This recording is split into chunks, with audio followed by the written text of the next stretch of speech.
Hello everyone, welcome back to my YouTube channel. पिछले video में हमने Dobereiner triads, Newland law of octaves and Mendeleev periodic table इन topics की study की। इस वीडियो में हम मॉडर्न पीरियोडिक टेबल देखने वाले हैं। लास्ट वीडियो में हमने डिफरेंट साइंटिस्ट के डिफरेंट थ्योरीज देखे थे एंड आप लोग समझ ही गए होंगे कि क्लासिफिकेशन ऑफ एलिमेंट्स कितना इम्पोर्टेंट है। बच्चों, क्या आप बता सकते हो कि Dobereiner, John Newlands and Dmitri Mendeleev के क्लासिफिकेशन से रिलेटेड थ्योरीज में क्या कॉमन था? ज़रा सोचिए। आई होप आपको याद आ गया होगा कि वो है एटॉमिक मास। हर साइंटिस्ट ने अपने लॉज एटॉमिक मास के अकॉर्डिंग ही दिए। पर जैसे कि आप सब जानते ही हो कि एटॉमिक मास के अकॉर्डिंगली बनने वाले पीरियोडिक टेबल में क्लासिफिकेशन ऑफ एलिमेंट्स ज़्यादा सही नहीं था। शायद एक फौजी हमें ये एक्सप्लेन कर सकता है। आप लोग सोच रहे होंगे ना कि एक फौजी? बिल्कुल सही, ये कोई ऑर्डिनरी पर्सन नहीं। जी हाँ, मैं बात कर रही हूँ हेनरी मोज़ले की, एक काबिल यंग साइंटिस्ट जिन्हें फर्स्ट वर्ल्ड वॉर के टाइम पर अपनी रिसर्च छोड़ना पड़ा। 1913 में ब्रिटिश साइंटिस्ट हेनरी मोज़ले ने एक्सरे ट्यूब का यूज़ करके एक्सपेरिमेंट के थ्रू ये दिखाया कि एटॉमिक नंबर एलिमेंट के न्यूक्लियस में प्रेजेंट नंबर ऑफ प्रोटॉन्स है जो पॉजिटिव चार्ज पार्टिकल्स है। मोज़ले ने एक्सपेरिमेंट के थ्रू कई एलिमेंट्स के एटॉमिक नंबर मालूम किए और उन्होंने दिखाया कि अगर हम क्लासिफिकेशन ऑफ एलिमेंट्स के लिए एटॉमिक मास की बजाय atomic number as a standard use करते हैं तो हम ज़्यादा यूनिफॉर्मली क्लासिफिकेशन कर सकते हैं। बच्चों, याद कीजिए एटॉमिक नंबर क्या है। चलिए एक बार फिर से हम एटम का स्ट्रक्चर एंड एटॉमिक नंबर देख लेते हैं। ये है एटम का न्यूक्लियस। न्यूक्लियस में होते हैं प्रोटॉन एंड न्यूट्रॉन। न्यूक्लियस के अराउंड होते हैं शेल्स जिसमें इलेक्ट्रॉन्स घूमते रहते हैं। न्यूक्लियस में जितने प्रोटॉन होते हैं शेल्स में उतने ही इलेक्ट्रॉन्स घूमते हैं। तो बच्चों, न्यूक्लियस में प्रेजेंट नंबर ऑफ प्रोटॉन को ही हम एटॉमिक नंबर कहते हैं एंड प्रोटॉन एंड न्यूट्रॉन का एडिशन एटॉमिक मास होता है। सो एटॉमिक नंबर क्या है? एटॉमिक नंबर न्यूक्लियस में प्रेजेंट नंबर ऑफ प्रोटॉन्स है। इसलिए हम कह सकते हैं कि एटॉमिक नंबर क्लियरली एक होल नंबर है और ये एक एलिमेंट से दूसरे एलिमेंट तक 1 यूनिट इंक्रीज होता जाता है। फॉर एग्जाम्पल, अगर एक एलिमेंट का एटॉमिक नंबर 1 है तो नेक्स्ट एलिमेंट का एटॉमिक नंबर 2 होगा, इसके नेक्स्ट एलिमेंट का एटॉमिक नंबर 3 होगा एंड इस तरह नेक्स्ट एलिमेंट के एटॉमिक नंबर एक एक यूनिट बढ़ते जाएंगे। According to that, Henry Moseley ने मेंडलीव का जो पीरियोडिक लॉ था कि properties of elements are periodic function of their atomic masses, इसमें चेंजेस करके मॉडर्न पीरियोडिक लॉ प्रेजेंट किया। मॉडर्न पीरियोडिक लॉ क्या था कि properties of elements are periodic function of their atomic number.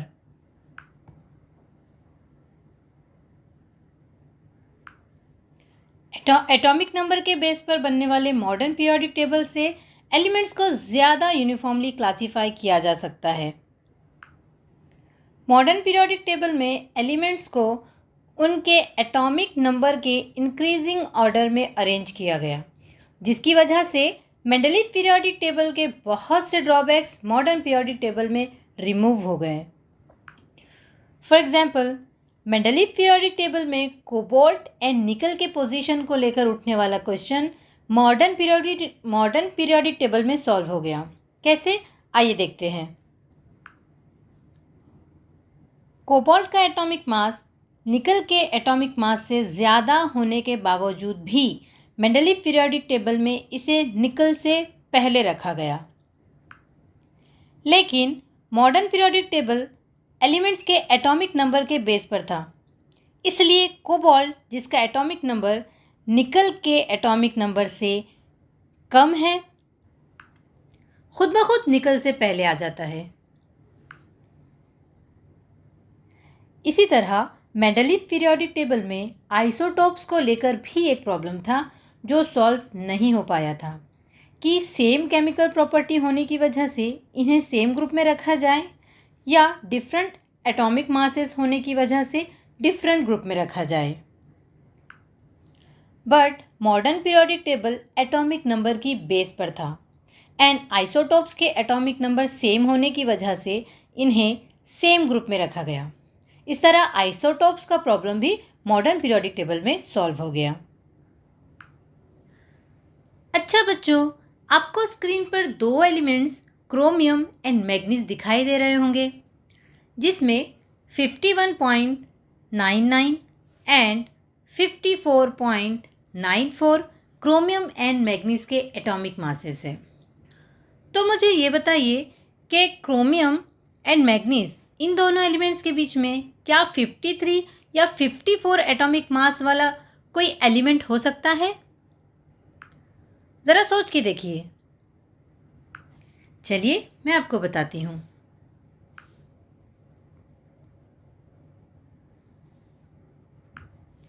Mendeleev के periodic table में elements के atomic mass uniformly नहीं बढ़ते थे। मतलब दो एलिमेंट्स के बीच में कितने एलिमेंट्स डिस्कवर हो सकते हैं, ये मेंडलीव ने प्रेडिक्ट नहीं किया था।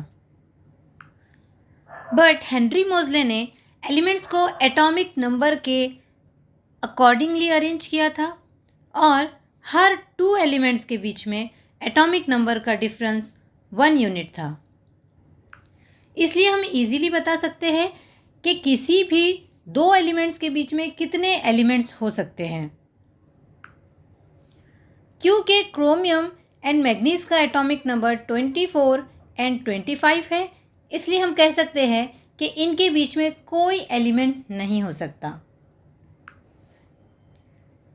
हावेवर, हाइड्रोजन की पोजीशन से related problem modern periodic table में भी सॉल्व नहीं हो पाया। तो इस तरह मेंडलीव पीरियोडिक टेबल के बहुत से प्रॉब्लम मॉडर्न पीरियोडिक टेबल में सॉल्व हो गए।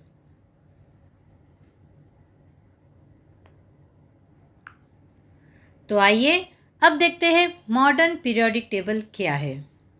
ये आपके सामने मॉडर्न पीरियोडिक टेबल है, जिसमें वर्टिकल कॉलम्स को ग्रुप कहते हैं एंड ऐसे टोटल 18 ग्रुप है। इसी तरह हॉरिजॉन्टल लाइंस को पीरियड्स कहते हैं और ऐसे 7 पीरियड्स हैं। Apart from this 7 rows, table के नीचे 2 रोज सेपरेटली दिखाई देते हैं। इन्हें lanthanide series and actinide series कहते हैं। रोज एंड कॉलम से बॉक्स बनते हैं एंड हर बॉक्स एक एलिमेंट का पोजीशन दिखाता है और इन बॉक्सेस में ऊपर की तरफ एटॉमिक नंबर शो किए जाते हैं। लेंथेनाइट एंड एक्टेनाइट सीरीज को मिलाकर there are 118 boxes in the periodic table. मतलब मॉडर्न पीरियोडिक टेबल में टोटल 118 एलिमेंट्स के लिए जगह है। फिलहाल 118 एलिमेंट्स डिस्कवर हो चुके हैं एंड पीरियोडिक टेबल कंप्लीट हो गया है। एंटायर पीरियोडिक टेबल को 4 ब्लॉक्स में डिवाइड किया गया है। ग्रुप 1 एंड 2 को एस ब्लॉक नाम दिया गया, ग्रुप 13 से 18 को पी ब्लॉक नाम दिया गया, ग्रुप 3 से 12 को डी ब्लॉक नाम दिया गया एंड नीचे लेंथेनाइट एंड एक्टेनाइट सीरीज को एफ ब्लॉक नाम दिया गया। पीरियोडिक टेबल के पी ब्लॉक में एक जिगजैग लाइन बनाई जा सकती है, जिसकी वजह से पीरियोडिक टेबल में एलिमेंट्स के 3 टाइप्स क्लियरली देखे जा सकते हैं। लाइन के लेफ्ट हैंड साइड में जो एलिमेंट्स हैं वो मेटल्स होते हैं। लाइन के राइट हैंड साइड के एलिमेंट्स नॉन मेटल्स होते हैं। एंड लाइन के कॉर्नर पर प्रेजेंट एलिमेंट्स मेटलॉइड्स होते हैं।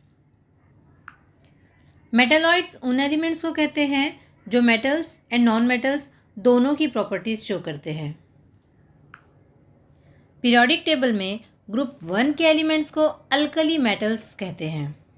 इसी तरह ग्रुप 2 के एलिमेंट्स को अल्कली अर्थ मेटल्स कहते हैं। 17th ग्रुप के एलिमेंट्स को हैलोजन्स कहते हैं एंड 18th ग्रुप के एलिमेंट्स को नोबल गैसेस कहते हैं। किसी एक रो में प्रेजेंट नेबरिंग एलिमेंट्स की प्रॉपर्टीज़ में स्लाइटली डिफरेंस होता है, बट ज़्यादा डिस्टेंस वाले एलिमेंट्स की प्रॉपर्टीज़ में बहुत ज़्यादा डिफरेंस होता है।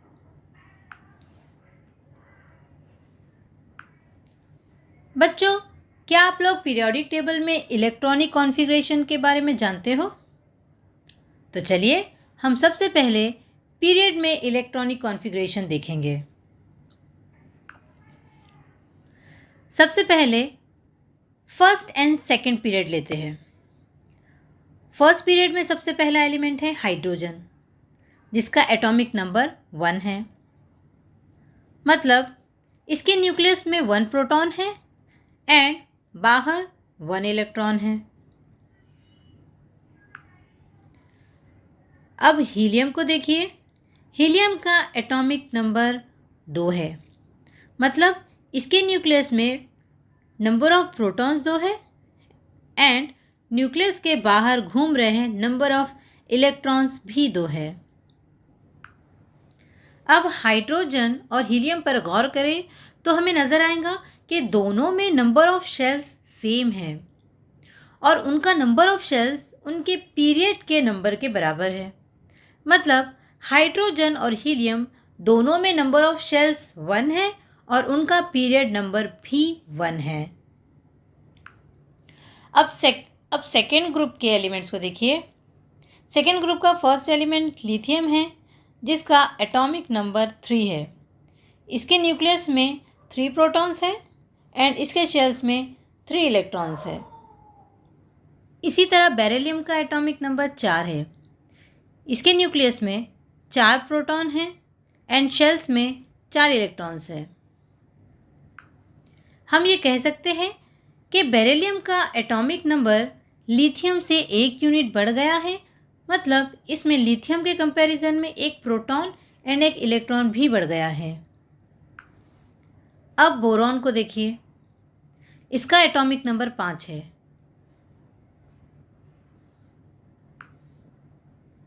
क्योंकि बेरिलियम के कंपैरिजन में इसका एटॉमिक नंबर 1 यूनिट बढ़ गया है, इसलिए इसमें नंबर ऑफ इलेक्ट्रॉन्स भी 1 बढ़ जाएगा।